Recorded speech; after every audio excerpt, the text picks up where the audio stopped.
नमस्कार दोस्तों, आज मैं बताने वाला हूं पाकिस्तान क्रिकेट टीम के कप्तान बाबर आजम के बारे में कि उनकी जिंदगी में ऐसा कौन सा भूचाल आ गया कि उन्हें अचानक ही पाकिस्तान क्रिकेट के तीनों प्रारूपों से कप्तानी से इस्तीफा देना पड़ा। तो दोस्तों, इस खुफिया खबर की पूरी जानकारी मैं आप सभी को डिटेल में बताने वाला हूँ। तो दोस्तों, इससे पहले आप इस वीडियो को दिल से एक लाइक कर देना और चैनल पर नए हैं तो इस चैनल को सब्सक्राइब जरूर कर दीजिएगा दोस्तों। तो दोस्तों, आपका ज्यादा समय ना लेते हुए चलिए इस वीडियो को शुरू कर देते हैं। तो दोस्तों, बाबर आजम के नेतृत्व में पाकिस्तान की क्रिकेट टीम एशिया कप 2023 का मैच खेलने के लिए श्रीलंका आई थी, लेकिन उन्होंने भारत और श्रीलंका से हारकर बिना एशिया कप जीते ही पाकिस्तान वापस लौट गई। और उसके बाद 5 अक्टूबर 2023 से भारत में आयोजित किया गया क्रिकेट वर्ल्ड कप 2023 में फिर एक बार पाकिस्तान क्रिकेट बोर्ड ने बाबर आजम की कप्तानी पर भरोसा जताया, लेकिन बाबर आजम ने पीसीबी के मंसूबों पर एक बार फिर से पानी डालते हुए खुद तो खराब प्रदर्शन किया ही साथ उनके कप्तानी में पूरी पाकिस्तान टीम ने भी बहुत घटिया प्रदर्शन किया,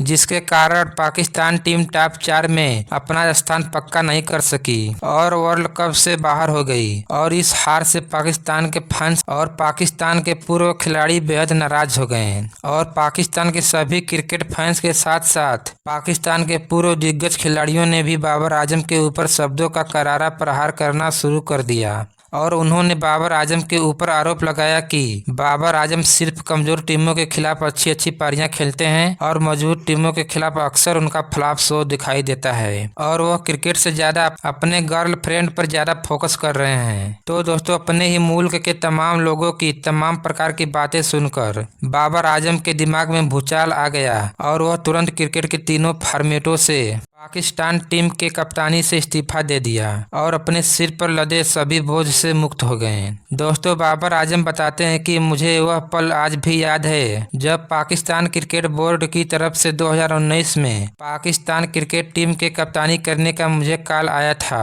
तो मेरे लिए वह पल बहुत खुशी का पल था, लेकिन आज वही पीसीबी ने मुझे ताना दे देकर कप्तानी छोड़ने पर मजबूर कर दिया। तो आज यह पल मेरे लिए बहुत ही दुखद है। तो दोस्तों, आज की जानकारी बस इतना ही। अगर यह जानकारी आपको अच्छी लगी है तो मेरे इस चैनल को सब्सक्राइब करना बिल्कुल नहीं भूलिएगा दोस्तों। तो मिलते हैं फिर किसी एक नई वीडियो के साथ। तब तक के लिए जय हिंद, वंदे मातरम।